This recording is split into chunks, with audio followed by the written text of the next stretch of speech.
BGB এসে মাংসের দোকান বন্ধ করতে এসেছে। বিজিবি এসে কি মাংসের দোকান বন্ধ করতে এসেছে? না। তাহলে এই বার্তাটা রাখবার জন্য আমি অনুগ্রহ করবো আপনাদের কাছে। এবার আমাদের দোকান ওখানে হবে, এবার আমাদের এখন তো কাঁচের লাগানোর মধ্যে। আচ্ছা, যখন এখানে যে অস্থায়ী আছেন আপনাদের স্থায়ী যখন হবে সেই জায়গাটাতে একটু বিষয়টা দেখে নেওয়ার জন্য তখন আমাদের কমিটি আছেন, প্রত্যেকের সঙ্গে বলবেন এই বিশেষ বার্তাটা দেবেন, তাতে করে যাতে ওরা ওখানে যে স্থায়ী যে দোকান হবে সেই জায়গাটাতে তারা সঠিক মূল্যায়নের মাধ্যম দিয়ে চলাফেরা করতে পারে। যেহেতু আমরা জীবনতলা তথা ক্যানিং পূর্ব এবং ভারতবর্ষে হিন্দু মুসলমান জৈন খ্রিস্ট সবাই একত্রে গোলা মিলিয়ে আমরা এখানে বসবাস করি, সেই জায়গাটা আমাদের দ্বারা কারুর অসুবিধা যাতে না হয় সেই দিকটা আপনার। আমরা এই রুটি রুজির সঙ্গে রুটি রুজিতে সব ব্যক্তিগত বিষয়ের উপরে আছে, আর সবাই ইসলাম ধর্মে গ্রহণ করেছে, তারা সবাই গোমাংস খাবে সেটাও তো নয়। একটু পর্দার আড়াল করলে এই যে ধুলোবালি, এই যে জীবাণুগুলো ওর ভেতরে ঢুকছে সেটাই আমরা খাচ্ছি, এটা তো আমাদের শরীরে ইনফেকশন হতে পারে। তারপরে এই যে মাংসটা কখন কাটা হচ্ছে আর কতটা সময় ধরে ঝুলিয়ে রেখে এইভাবে খাওয়া হচ্ছে সেটাও একটা ডাক্তারি ফর্মুলাতে। এটা যদি ফ্রিজ বা ভেতরে যদি থাকে তাতে করে কীটনাশক এর মধ্যে প্রবেশ করতে পারে না, জীবাণু প্রবেশ করতে পারে না। এই বিষয়টা পর্দার আড়ালে এবং যাতে করে এটা ফ্রিজের মধ্যে যদি থাকে ওই যে তাপটা নেয় তাতে করে জীবাণু প্রবেশ করতে পারে না। আমরা ইতিমধ্যে জানি যে ফ্রিজে যদি রাখি সেটা কিছুদিন খাওয়া যায়, কিছুদিন রাখাও যায়। আমরা এই রুটি রুজির সঙ্গে রুটি রুজিতে সব ব্যক্তিগত বিষয়ের উপরে আছে, আর সবাই ইসলাম ধর্মে গ্রহণ করেছে, তারা সবাই গোমাংস খাবে সেটাও তো নয়। একটু পর্দার আড়াল করলে এই যে ধুলোবালি, এই যে জীবাণুগুলো ওর ভেতরে ঢুকছে সেটাই আমরা খাচ্ছি, এটা তো আমাদের শরীরে ইনফেকশন হতে পারে।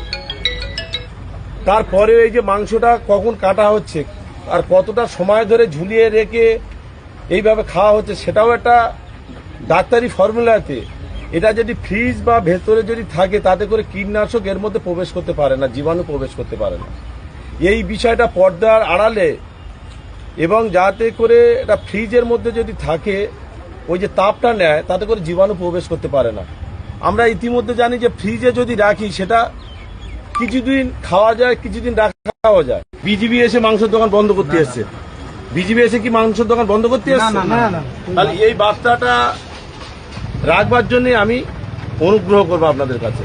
এবার আমাদের দোকান ওখানে হবে, এবার আমাদের এখন তো কাঁচের লাগানোর মধ্যে। আচ্ছা, যখন এখানে যে অস্থায়ী আছেন আপনাদের স্থায়ী যখন হবে সেই জায়গাটাতে একটু বিষয়টা দেখে নেওয়ার জন্য তখন আমাদের কমিটি আছেন, প্রত্যেকের সঙ্গে বলবেন এই বিশেষ বার্তাটা দেবেন, তাতে করে যাতে ওরা ওখানে যে স্থায়ী যে দোকান হবে সেই জায়গাটাতে তারা সঠিক মূল্যায়নের মাধ্যম দিয়ে চলাফেরা করতে পারে। যেহেতু আমরা জীবনতলা তথা ক্যানিং পূর্ব এবং ভারতবর্ষে হিন্দু মুসলমান জৈন খ্রিস্ট সবাই একত্রে গোলা মিলিয়ে আমরা এখানে বসবাস করি, সেই জায়গাটা আমাদের দ্বারা কারুর অসুবিধা যাতে না হয় সেই দিকটা আপনার। এবার দক্ষিণ চব্বিশ পরগনার জীবনতলাতে গোমাংস বিক্রেতাদের বার্তা দিলেন বিজেপি নেতা অলিউল পিয়াদা। দক্ষিণ চব্বিশ পরগনার জীবনতলা অর্থাৎ ক্যানিং পূর্ব বিধানসভার অন্তর্গত জীবনতলা বাজারে সেখানে যে সমস্ত মানুষজন আছেন যারা গোমাংস কারবারের সাথে যুক্ত তাদেরকে সরাসরি বার্তা দিলেন এই বিজেপি নেতা। তিনি বললেন, কোথাও প্রকাশ্যে খোলাভাবে এই গোমাংস বিক্রি করা যাবে না, ঝুলিয়ে রাখা যাবে না এভাবে প্রকাশ্যে।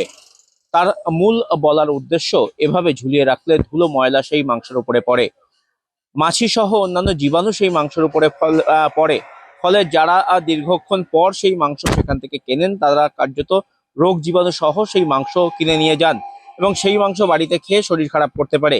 আর তাই খোলা জায়গায় কোনোভাবেই গোমাংস বিক্রি করা যাবে না বা এইভাবে খোলা জায়গায় প্রকাশ্যে ঝুলিয়ে রাখা যাবে না।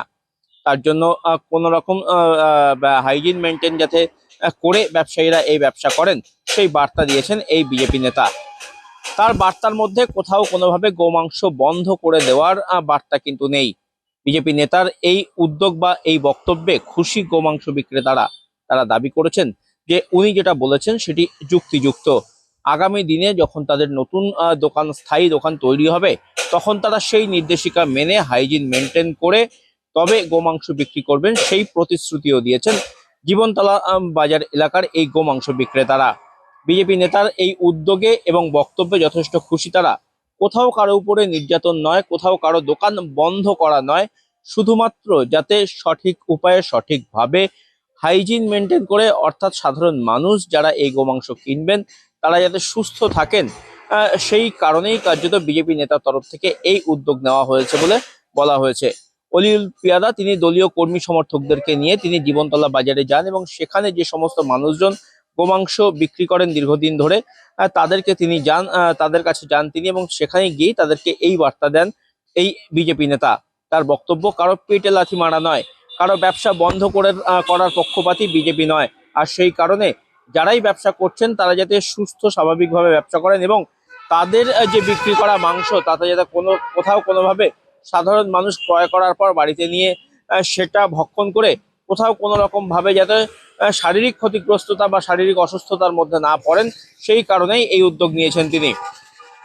পাশাপাশি এই অলিউল পিয়াদা তিনি দাবি করেছেন শুধু জীবনতলা বা ক্যানিং পূর্ব বিধানসভা এলাকায় নয়, আশপাশের এলাকাতেও এই বার্তা বিজেপির তরফ থেকে দেওয়া হবে, সেটাও অলিউল পিয়াদা তিনি কিন্তু এটা দাবি করেছেন এবং জানিয়ে দিয়েছেন। সব মিলিয়ে গোটা ঘটনাকে কেন্দ্র করে এলাকার সাধারণ মানুষের কাছে বিজেপি নেতৃত্বের এই যে উদ্যোগ সেটা যথেষ্ট সাধুবাদ কুড়িয়েছে। জীবনতলা শওকত মোল্লার গড়, আর সেই শওকত মোল্লার গড়েই কার্যত এখন বিজেপি রাজত্ব করছে। এলাকায় তৃণমূল কংগ্রেস জিতেছে, বিজেপি জেতেনি, কিন্তু তৃণমূল কংগ্রেস জিতলেও তৃণমূল কংগ্রেস কর্মীদের কোনো রকম এলাকায় খুঁজে পাওয়া যাচ্ছে না। কার্যত বিজেপি এই এলাকার দখল নিয়েছে এবং গোটা বাজার এলাকায় বিজেপি কর্মী সমর্থকরা তারা কিন্তু ঘুরে বেড়াচ্ছেন এবং সাধারণ মানুষ যাদের দোকানপাট বন্ধ করে দেওয়া হয়েছিল, যাদের ব্যবসা বন্ধ করে দেওয়া হয়েছিল, সেগুলো খুলে দিচ্ছেন তারা। পাশাপাশি এই ধরনের সামাজিক উদ্যোগও বিজেপি নেতৃত্বের তরফ থেকে নেওয়া হয়েছে। বিজেপি এসে মাংসের দোকান বন্ধ করতে এসছে, বিজেপি এসে কি মাংসের দোকান বন্ধ করতে এসছে? তাহলে এই বার্তাটা রাখবার জন্য আমি অনুগ্রহ করবো আপনাদের কাছে। এবার আমাদের দোকান তো একটু পিছনে ওখানে হবে, এবার আমাদের এখন তো কাঁচের লাগানোর মধ্যে। আচ্ছা, যখন এখানে যে অস্থায়ী আছেন আপনাদের স্থায়ী যখন হবে সেই জায়গাটাতে একটু বিষয়টা দেখে নেওয়ার জন্য তখন আমাদের আর অসুবিধা হবে না। কমিটি আছে, প্রত্যেকের সঙ্গে বলবেন এই বিষয়ের বার্তাটা দেবেন, তাতে করে যাতে ওরা ওখানে যে স্থায়ী যে দোকান হবে সেই জায়গাটাতে তারা সঠিক মূল্যায়নের মাধ্যম দিয়ে চলাফেরা করতে পারে। যেহেতু আমরা জীবনতলা তথা ক্যানিং পূর্ব এবং ভারতবর্ষে হিন্দু মুসলমান জৈন খ্রিস্টান সবাই একত্রে গোলা মিলিয়ে আমরা এখানে বসবাস করি, সেই জায়গাটা আমাদের দ্বারা কারুর অসুবিধা যাতে না হয় সেই দিকটাতে আপনার বিজেপি এসে মাংসের দোকান বন্ধ করতে এসছে, বিজেপি এসে কি মাংসের দোকান বন্ধ করতে এসছে? তাহলে এই বার্তাটা রাখবার জন্য আমি অনুগ্রহ করবো আপনাদের কাছে। এবার আমাদের দোকান তো একটু পিছনে ওখানে হবে, এবার আমাদের এখন তো কাঁচের লাগানোর মধ্যে। আচ্ছা, যখন এখানে যে অস্থায়ী আছেন আপনাদের স্থায়ী যখন হবে সেই জায়গাটাতে একটু বিষয়টা দেখে নেওয়ার জন্য তখন আমাদের আর অসুবিধা হবে না। কমিটি আছে, প্রত্যেকের সঙ্গে বলবেন এই বিষয়ের বার্তাটা দেবেন, তাতে করে যাতে ওরা ওখানে যে স্থায়ী যে দোকান হবে সেই জায়গাটাতে তারা সঠিক মূল্যায়নের মাধ্যম দিয়ে চলাফেরা করতে পারে। যেহেতু আমরা জীবনতলা তথা ক্যানিং পূর্ব এবং ভারতবর্ষে হিন্দু মুসলমান জৈন খ্রিস্টান সবাই একত্রে গোলা মিলিয়ে আমরা এখানে বসবাস করি, সেই জায়গাটা আমাদের দ্বারা কারুর অসুবিধা যাতে না হয় সেই দিকটাতে আপনার